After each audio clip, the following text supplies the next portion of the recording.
Hello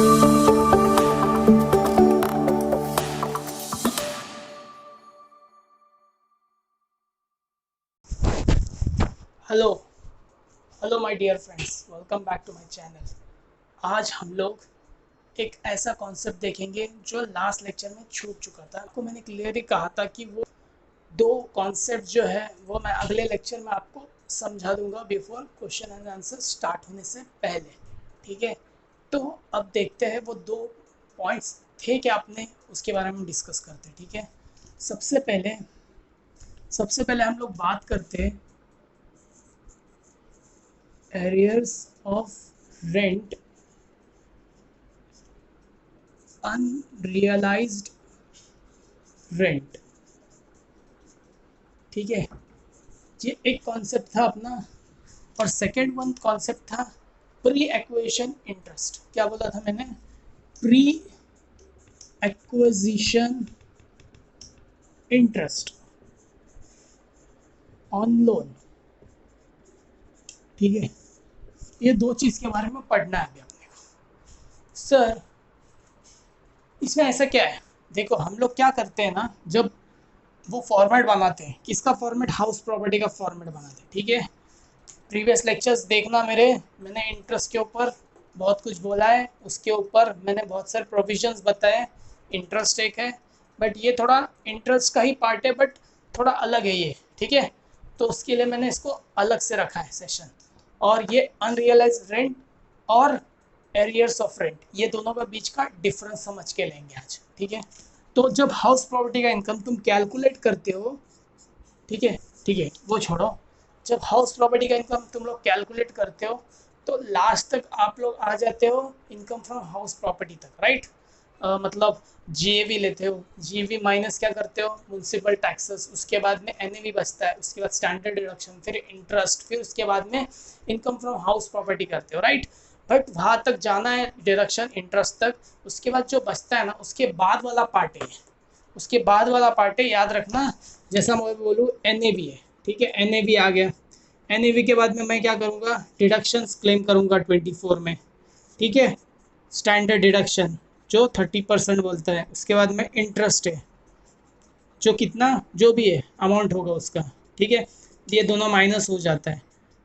तो यहाँ पर लेस, क्या बोला मैंने? यहाँ पर हमें लेस नहीं करना है, सॉरी, यहाँ पर हमें ऐड करना है। क्या करना है सर? ऐड करना है। सर ऐड क्या करोगे सर? दो चीज़, एक arrears of rent, arrears rent, और क्या? Unrealise rent. क्या बोला मैंने? Unrealise rent. ये ऐड करते वक्त भी हमको इधर लिखना है after after after standard deduction. क्या बोला मैंने? After standard deduction. तो ऐसा करके इसको क्या करना है? ऐड करना है अपने को, और लास्ट में जो फाइनल आंसर बचेगा वो बचेगा हाउस प्रॉपर्टी इनकम बचेगा। क्या बचेगा सर? वो हाउस प्रॉपर्टी इनकम बचेगा। सर अब जो हम ये पढ़ रहे हैं ना, वो इसी के लिए पढ़ रहे हैं, राइट? अभी तक जो भी क्वेश्चंस आते थे वो लिमिटेड वाले क्वेश्चंस थे, मतलब इससे पहले जो हमने कॉन्सेप्ट पढ़ा वो सब नॉर्मल क्वेश्चंस थे। अब ये थोड़ा क्वेश्चन हार्ड होते जा रहा है लेवल। ठीक है, तो ये प्रोविजंस पढ़ोगे तो आपका ए टू जेड पूरा कवर हो जाएगा। और इंटरेस्ट में एक पोर्शन बाकी है छोटा सा, वो इंटरेस्ट का पोर्शन हम किधर कवर करेंगे? Pre acquisition interest on loan के ऊपर। ठीक है, अब ध्यान से देखना मैं क्या बोलने जा रहा हूँ, वेरी इंपॉर्टेंट। ठीक है, अगर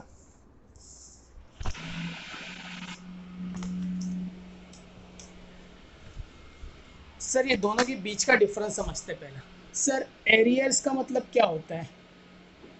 एरियर्स ऑफ रेंट। ठीक है, और सेकेंड डिफरेंस किसका चाहिए अपने को? Unrealised rent. Sir unrealised rent का मतलब, एरियर्स का मतलब, फ़र्क है क्या दोनों में? हाँ फ़र्क है। मतलब सर मेरे को ये बताओ, तुम लोग है ना एक बंदे को क्या किया है आपने? एक बंदे को आपने रेंट पे रूम दिया है। क्या दिया है? मैंने बोला रेंट पे रूम दिया है। उसका तुम लोग रेंट चार्ज करते हो, 10,000 चार्ज करते हो समझो। तो तुम लोग मेरे को बताओ एनुअल रेंट कितना रिसीव करोगे उससे? तुम लोग एनुअल रेंट कितना रिसीव करोगे? Annual rent, right? Annual rent कितना लोगे उससे? सर 10,000 के हिसाब से पर मंथ जाऊँगा तो मुझे 12 महीने का मिलेगा पैसा, तो मुझे 120 का रेंट आना चाहिए सामने वाले से, राइट है? ये करते हैं अपन। बट सामने वाले ने बंदे ने मुझे अगर 2 महीने का पैसा नहीं दिया, हो सकता है ऐसा, पॉसिबल है, बैड डेट्स जैसा बोलते हैं अपन, बैड डेट्स, राइट है, बैड डेट्स। तो हो सकता है सामने वाले ने 2 मंथ्स का मेरे को पे नहीं किया, वो चला गया, भाग गया। हो सकता है ये चांसेस है कि जब होना चाहिए था बट उसने पैसा दिया नहीं। ऐसे टाइम पे मैं क्या करता हूँ, जब एक्चुअल रेंट कैलकुलेट करता हूँ तो मैं माइनस करता हूँ, राइट है, माइनस क्या करता हूँ, अनरियलाइज रेंट माइनस करता हूँ, राइट है, अनरियलाइज रेंट। कितना माइनस किया सर इधर, 20,000। सर कैसा है 20,000, सर 2 मंथ का उसने पैसा नहीं दिया था मुझे, तो कितना हुआ सर, 20,000 हुआ।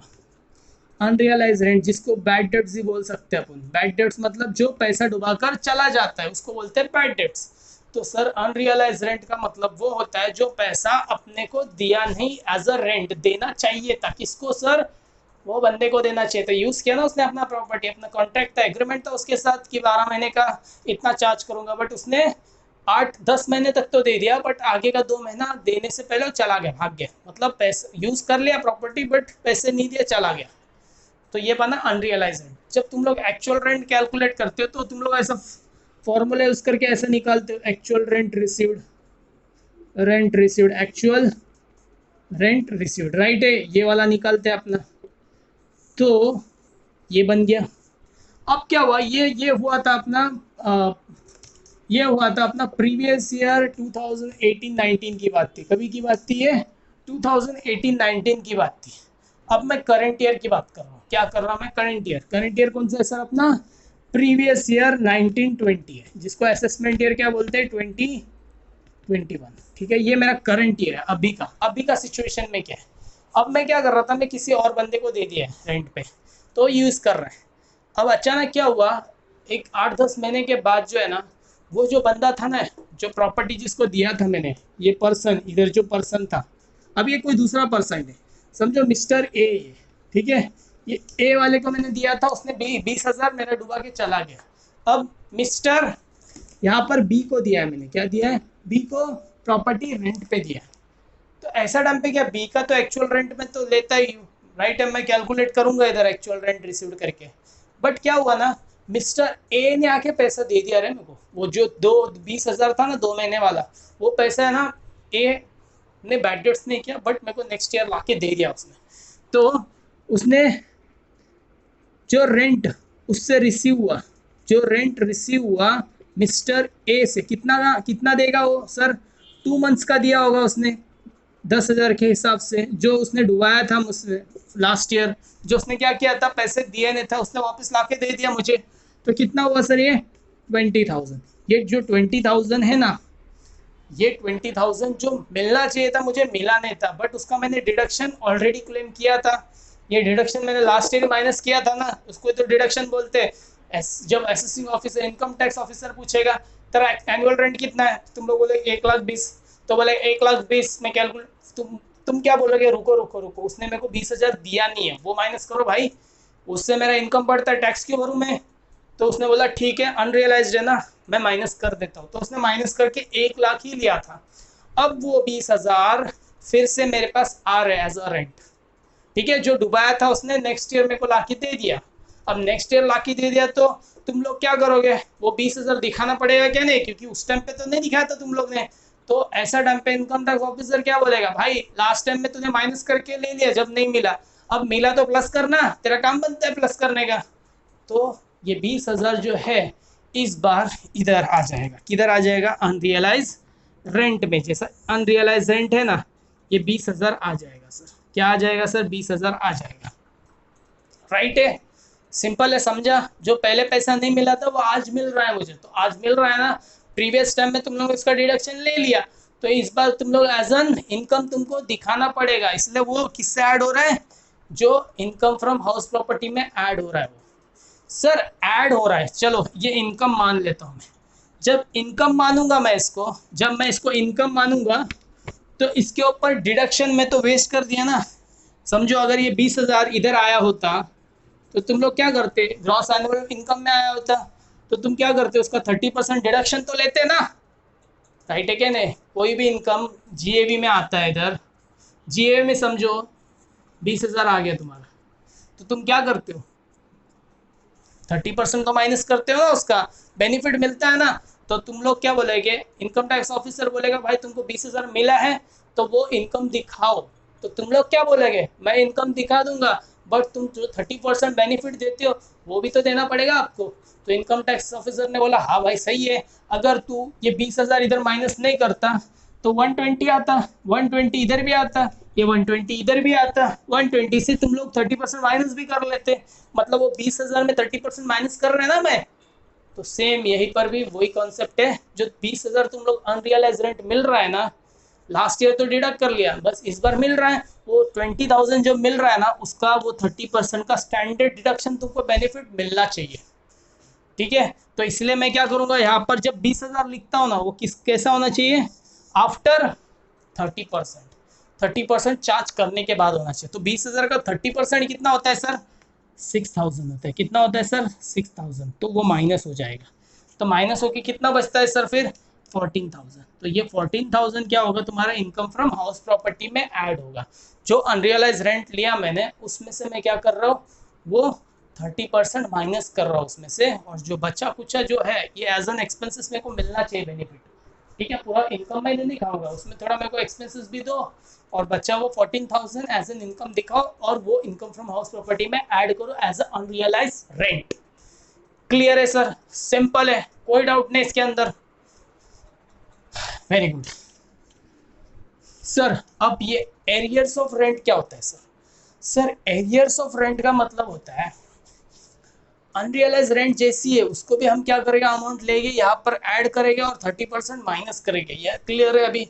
अब मुझे सिर्फ उसका मतलब समझना है क्या है, बाकी ट्रीटमेंट दोनों का सेम है, अमाउंट उठाओ रखो 30% माइनस करो ऐड कर दो, यहाँ पर भी अमाउंट उठाओ रखो 30% माइनस करो ऐड कर दो, यही ट्रीटमेंट है दोनों का। एक समझिए दूसरा भी समझ जाओगे, बट मीनिंग समझ के लो क्या है। एरियर्स ऑफ रेंट का मतलब क्या होता है, देखो मिस्टर ए के साथ मेरा एग्रीमेंट हुआ, ठीक है, एग्रीमेंट हुआ। एग्रीमेंट में क्या था, मैं 2018-19 में 10,000 रेंट लूंगा तुमसे, कितना लूंगा, 10,000 पर मंथ रेंट लूंगा। 2019-20 में मैं 12,000 चार्ज करूंगा पर मंथ। 2020-21 में मैं 15,000 पर मंथ चार्ज करूंगा। ये मेरा क्या एग्रीमेंट है, किसके साथ है, मिस्टर ए के साथ एग्रीमेंट है। तो मिस्टर ए जब मेरे को फर्स्ट ईयर 18-19 में जब मेरे को पे करेगा, वो कैसा पे करेगा सर, 10,000 इंटू 12 करेगा, तो कितना बचेगा सर मेरा, 120 हो जाएगा सर। राइट है, क्लियर है, सिंपल फंडा है, कोई ज़्यादा लॉजिक लगाने की ज़रूरत नहीं है इसमें। ओके, ये मिलना चाहिए, और दे भी दिया उसने, पेड कर दिया, इसने पेड कर दिया, कोई प्रॉब्लम नहीं सर, वेरी गुड। अब मैं 2019 और 20 में जाऊंगा, तो उसको कितना देना चाहिए सर, कितना देना चाहिए सर उसको, उसको देना चाहिए, उसको तो 10,000 तो पहले से अपना कंफर्म है, राइट। उसको देना कितना चाहिए सर, 12,000 से देना चाहिए। कितना देना चाहिए सर, 12,000 इंटू 12, मतलब उसको देना चाहिए मुझे 144,000, मतलब 1,44,000 एज अ रेंट मिलना चाहिए मुझे। क्लियर है, कॉन्ट्रैक्ट है अपना, 10,000 पहला फर्स्ट ईयर, 12,000 सेकेंड ईयर, तो ऐसा देना चाहिए। बट वो बंदे ने कितना दिया है पता है आपको, वो बंदे ने अपने को सिर्फ 10,000 के हिसाब से ही दिया। क्या बोला मैंने, 10,000 के हिसाब से ही दिया। कितना दिया, 10,000 के हिसाब से ही दिया मुझे। तो कितना आया सर, फिर से मुझे 1,20,000, जैसा प्रीवियस ईयर में था वैसे उसने पे किया मुझे, प्रीवियस ईयर में था वैसे उसने पे किया। तो 24,000 जो है ना, 24,000 एरियर्स हो गया मेरा। क्या हो गया, एरियर्स, मतलब अभी दिया नहीं उसने। तो उसने क्या बोला, तो टेंशन मत ले, मैं दूंगा तेरे को। क्या बोला उसने, मैं तेरे को दूंगा, बट मैं नेक्स्ट ईयर से दूंगा। कब दूंगा मैं, नेक्स्ट ईयर से। 2021 में जब उसका एग्रीमेंट कितने का अपना 15,000 का, 15,000 इंटू 12 जो भी आता है वो, ठीक है। और प्लस उसने क्या किया, उसने प्लस क्या किया, ये जो 24,000 था ना, 24,000 जो लास्ट ईयर इंक्रीज होने की वजह से उसने दिया ही नहीं था, उसने क्या बोला, नेक्स्ट ईयर में पे करूंगा आपका। ये तो 15,000 दे ही रहा है वो, प्लस कुछ एरियर्स पड़े थे प्रीवियस ईयर के, प्रीवियस ईयर के एरियर्स, अनरियलाइज नहीं बोल सकते उसको, अनरियलाइज मतलब होता है सामने वाला देना ही नहीं चाहता, भाग गया देके, बिना दिए भाग गया, बट यहाँ पर देगा बोला है वो, आगे जाके देगा, वो एग्रीमेंट जो कॉन्ट्रैक्ट है उसका इफेक्ट मैं नेक्स्ट ईयर से करके दे दूंगा आपको, जो बचा कुछ 24,000 है ना वो मैं आपको नेक्स्ट ईयर दे दूंगा, ठीक है, उसका कोई प्रॉब्लम, मतलब नेक्स्ट ईयर जैसे स्टार्ट हो जाता है मैं आपको वो एरियर्स दे दूंगा निकाल के। तो एरियर्स कितना होना चाहिए 24,000, तो जब ये कैलकुलेट होगा तो this amount and this amount मिला के तुम क्या करोगे सर, ये क्या करोगे सर, तुम एज अ रेंट दिखाओगे। तो जब इधर कैलकुलेट करोगे जो 24,000 मिला है ना तुमको, जो पिछला कॉन्ट्रैक्ट के हिसाब से ज़्यादा मिलना चाहिए था बट नहीं दिया उसने, उसने बोला मैं थोड़े दिन के बाद से आगे से स्टार्ट करूँगा देना, तो जो एक्स्ट्रा अमाउंट जो बचा था वो बना मेरा एरियर्स ऑफ रेंट रिसीव्ड। तो जिस टाइम पे रिसीव करूँगा उस टाइम पे उसको इनकम बुक करना पड़ेगा, तो ऐसा टाइम पे ये एरियर्स जो है एरियर्स उसको 24,000 लिखूँगा और उसमें से 30% माइनस करूँगा, तो 30% कितना होता है, तो इसका 30% शायद 7,200 होता होगा, ऐसा करके 16,800 तुम्हारा क्या बनेगा इनकम, और ये ऐड हो जाएगा लास्ट में जाके। सर क्लियर है, एरियर्स ऑफ रेंट और अनरियलाइज्ड रेंट किसे कहते हैं, ओके कोई प्रॉब्लम नहीं सर वो, और इसका ट्रीटमेंट एक ही है, दोनों जैसा अमाउंट आए ले लो डायरेक्टली ऐड करो और माइनस क्या करो 30% माइनस करो, तो आपको जो भी इनकम आ जाएगा वो ऐड अप कर लेना ऊपर, ठीक है, ये क्लियर है, ये दोनों कॉन्सेप्ट आपको समझा। अब हम लोग आगे देखते हैं प्री एक्वेशन इंटरेस्ट किसको बोलते हैं। तो चलिए दोस्तों हम लोग अब आगे बढ़ते हैं, आगे होगा अपना pre equation interest rate income from house property का, ये मेरा लास्ट कॉन्सेप्ट होगा थ्योरी वाइज, इसके बाद सब प्रैक्टिकल्स ही होंगे, प्रैक्टिकल्स ये थ्योरी पढ़ के आने के बाद ही आपको समझेगा, अदरवाइज वो समझ नहीं सकोगे, ठीक है। जो नेक्स्ट लेक्चर मेरा होगा वो प्योर प्रैक्टिकल बेस पे होगा और यही इसी के सब सारे सम्स मैं कवर करूँगा धीरे धीरे करके, ठीक है। तो ये सब अच्छे से लेक्चर्स देखना, प्रॉपरली समझ के लेना, कुछ डाउट होगा तो ज़रूर मुझे मेल पर लिखना, मैंने मेल आईडी प्रोवाइड किया हुआ है, ठीक है, हो सके तो कमेंट में भी सेक्शन में आपका क्वेरीज रेज करना, ठीक है।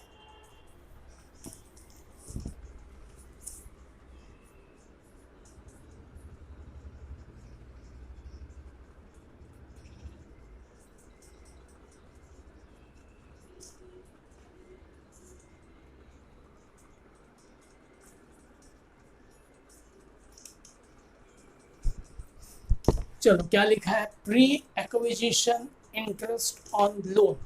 प्री एक्वेशन का मतलब क्या होता है, एक्वेशन करने से पहले, क्लियर है, प्री एक्वेशन का मतलब एक्वेशन करने से पहले को बोलेंगे प्री एक्विजिशन ऑफ इंटरेस्ट।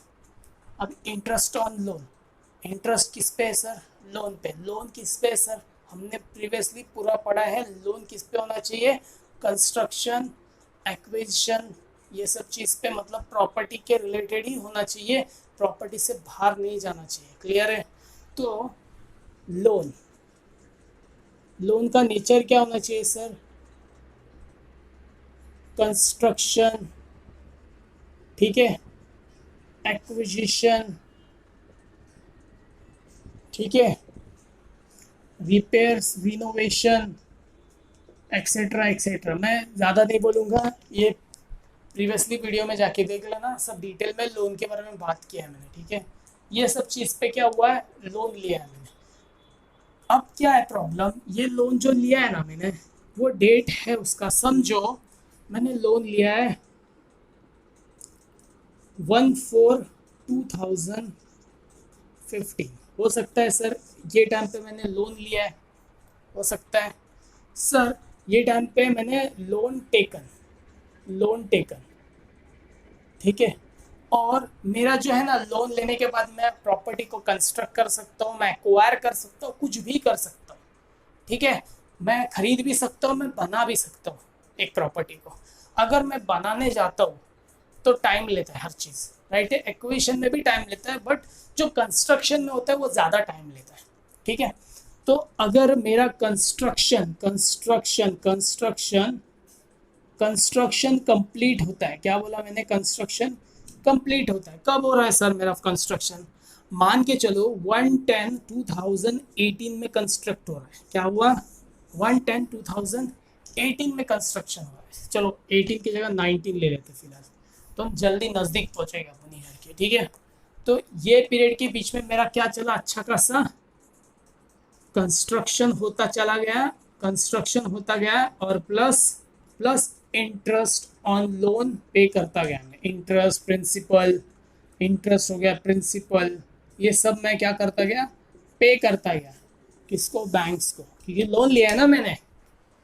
अब इसका मतलब सर इसके बाद इंटरेस्ट पे नहीं करूंगा क्या मैं? अरे करूंगा ना, क्यों नहीं करूंगा? अगर मेरा लोन है, आज भी मैंने रिपे नहीं किया है, समझो ये लोन मैंने 15 ईयर्स के ले लिया है, तो मैं करता रहूंगा इंटरेस्ट और प्रिंसिपल, हमेशा करता रहूंगा, उसमें कोई प्रॉब्लम नहीं मुझे। बट क्वेश्चन मेरा क्या है? इसका तो मैं डिडक्शन लेता रहूंगा हमेशा, राइट है।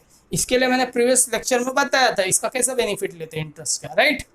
अब प्रॉब्लम क्या है? इधर मेरा क्वेश्चन जो है ना प्री एक्विजिशन है। क्या है इसका मेरा क्वेश्चन? प्री एक्विजिशन, मतलब यहाँ पर कंस्ट्रक्शन कंप्लीट या फिर एक्विजिशन कंप्लीट बोल सकते हैं। क्या बोल सकते हैं? एक्विजिशन कंप्लीट बोल सकते हैं, ठीक है। तो एक्विजिशन कंप्लीट या फिर कंस्ट्रक्शन कंप्लीट होने से पहले का सीन, नॉट आफ्टर दैट, ठीक है। कंस्ट्रक्शन बिफोर, उसी को बोलेंगे pre acquisition of interest on loan. तो पहले वाला बात कर रहा हूँ मैं, इसके बाद वाला बात ही नहीं कर रहा हूँ। इसके बाद वाला नॉर्मली मैंने आपको प्रोविजन बता दिया है, ठीक है। तो इसके पहले वाला जो है कौन सा पोर्शन सर? सिर्फ अपने को इंटरेस्ट पोर्शन देखना है। क्या देखना है सर? Interest portion. तो मैं यहाँ पे सिर्फ इंटरेस्ट जो पे कर रहा हूँ मैं उसके ऊपर बात कर रहा हूँ मैं। इंटरेस्ट जो पेड हो रहा है मेरा उसके ऊपर ही बात कर रहा हूँ मैं। अब मैं ये लाइन को आराम से, ये पीरियड को जो है ना एक चार्ट वाइज बता देता हूँ, ठीक है।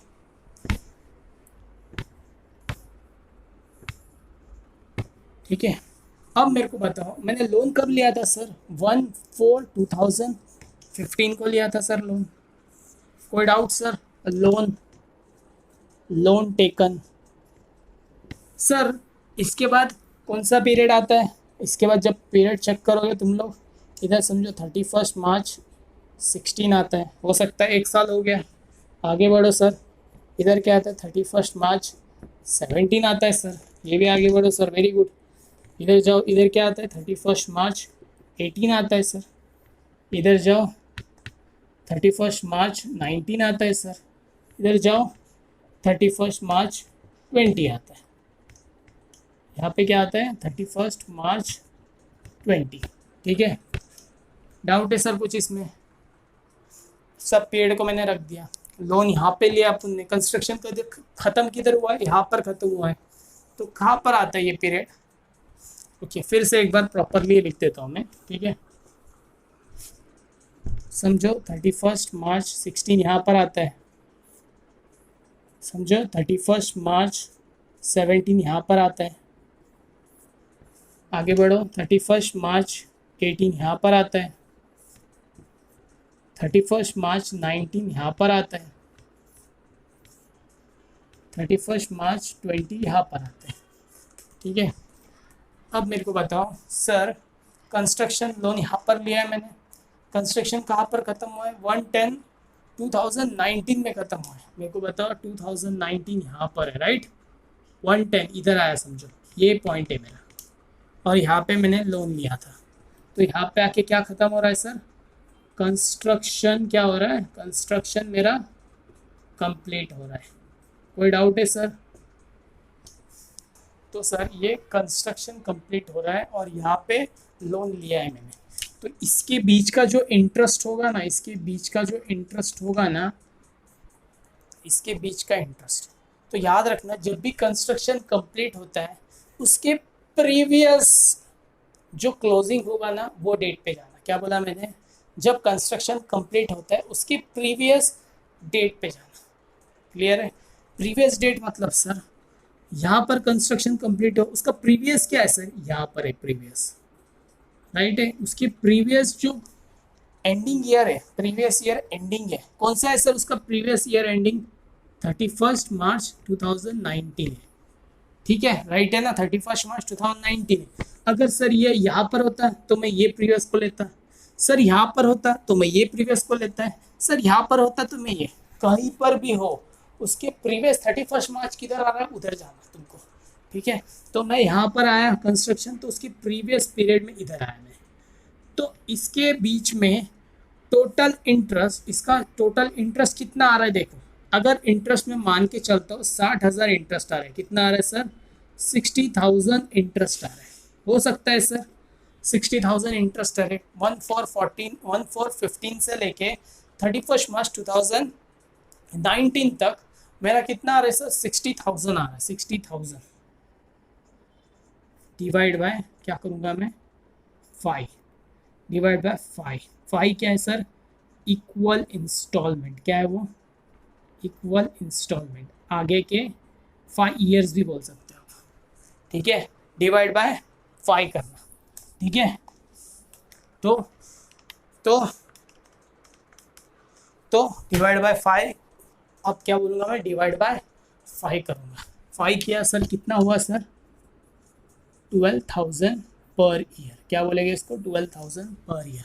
सर क्या करना है सर 12,000 पर ईयर का, याद रखना कंस्ट्रक्शन लोन लिया और कंस्ट्रक्शन जहाँ पर ख़त्म हुआ उसका प्रीवियस पीरियड में आया मैं क्लोजिंग पे, वहाँ से लेके यहाँ तक मैंने क्या किया इंटरेस्ट कैलकुलेट किया, और इंटरेस्ट समझो मेरा कितना आया 60,000 आया, वो 60,000 इंटरेस्ट डिवाइड बाय हमेशा कितने से करना है 5 इक्वल इंस्टॉलमेंट पे करने का, उसका बेनिफिट है ना अभी नहीं मिलेगा, उसका बेनिफिट कंस्ट्रक्शन के बाद मिलेगा, कंस्ट्रक्शन से पहले प्री एक्विजिशन का बेनिफिट नहीं मिलेगा।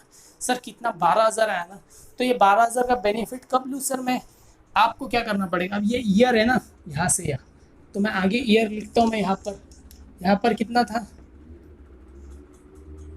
31 ना, 31/3/21, 31/3/22, 31/3/23, 31/3/24 और 31/3/25, तो मैंने ईयर आगे वाला लिख दिया। तो यहाँ तक अपने को इंटरेस्ट कैलकुलेट किया है, तो ये पूरा पार्ट तो बचा है ना अभी तक, राइट है, ये पूरा पार्ट 1 साल 1 ईयर, ये पूरा पार्ट 2 साल, ये पूरा पार्ट 3 साल, ये पूरा पार्ट 4 साल और ये पूरा पार्ट 5 साल को मैं क्या करूँगा, ये 12,000 इधर बेनिफिट दे दूंगा उसको, 12,000 का इंटरेस्ट माइनस कर, यहाँ पर भी 12,000 का इंटरेस्ट माइनस कर, यहाँ पर भी 12,000 का इंटरेस्ट माइनस कर, यहाँ पर भी 12,000 का और यहाँ पर भी 12,000 का, मतलब मैंने क्या किया वो 60,000 का जो है इंटरेस्ट कैलकुलेट किया, और उसका बेनिफिट मैं कंस्ट्रक्शन जब खत्म हुआ जहाँ तक वो इंटरेस्ट कैलकुलेट किया उसके आगे के 5 साल तक मैं क्या करूँगा उसको बांट दूंगा और 12,000 का उसको बेनिफिट दूंगा। इसको बोलते हैं प्री एक्विजिशन इंटरेस्ट, इसको बोलते हैं प्री एक्विजिशन इंटरेस्ट। जब मैं एक सम करूंगा तो आपको समझ में आएगा सर ये चल क्या रहा है, क्लियर है। मैं क्या किया, लोन टेकन लिया और कंस्ट्रक्शन कंप्लीट लिया। कंस्ट्रक्शन कंप्लीट से पहले जो 31 मार्च आ रहा है, या हाउस कंप्लीट से जो पहले 31 मार्च आ रहा है उस पर पहुंच गया मैं, ये 31 मार्च है, तो यहाँ से लेके यहाँ तक मैं क्या करूँगा, इंटरेस्ट कैलकुलेट करूँगा। इंटरेस्ट कैलकुलेट करने के बाद डिवाइड बाय क्या करूँगा, 5 करूँगा, और एक बार डिवाइड बाय 5 के जो अमाउंट आएगा वो इसके बाद से क्या करूँगा, हर साल 12-12 हज़ार करके 5 साल ख़त्म कर दूँगा उसको, ठीक है। यही अमाउंट को क्या बोलते हैं, प्री एक्विजिशन इंटरेस्ट। यही अमाउंट को क्या बोलते हैं, pre acquisition interest, other than तुम्हारा नॉर्मल इंटरेस्ट। नॉर्मल इंटरेस्ट का मतलब सर मैं जो बोल रहा हूँ ना, ये देखो हर साल इधर 12,000 मिलेगा मुझे, कब तक मिलेगा, 5 साल तक आगे वाला, राइट है। तो ये 12,000 प्लस ये नॉर्मल इंटरेस्ट जो ड्यूरिंग देयर नॉर्मल जो जा रहा है वो भी इंटरेस्ट मैं लूँगा, राइट है, वो भी नॉर्मल इंटरेस्ट है मेरा। ये तो पहले वाला इंटरेस्ट है, और जो मेरा नॉर्मल इंटरेस्ट कैलकुलेट हो रहा है साल भर में वो भी मैं डिडक्शन लूँगा। तो मतलब डिडक्शन इंटरेस्ट 2 टाइप के हो सकते हैं, एक normal interest during the current year paid and एक इंटरेस्ट पेड प्रीवियस ईयर। समझा, सिंपल है, एक बार देख लो अच्छे से, रट लो, समझ लो, जब सम्स करेंगे अपने को समझ में आ जाएगा, ठीक है गाइस। तो अगला वीडियो के लिए वेट करो, क्वेश्चन आंसर्स आएंगे पूरा, उसके अंदर इसका क्वेश्चंस भी सॉल्व किया जाएगा, आपको कहीं पर भी कोई प्रॉब्लम नहीं आएगा, ये मेरी गारंटी है। ठीक है, तो प्लीज़ लाइक कीजिए, सब्सक्राइब कीजिए मेरे चैनल को, और अगले लेक्चर के लिए ज़रूर वेट कीजिए। Thank you.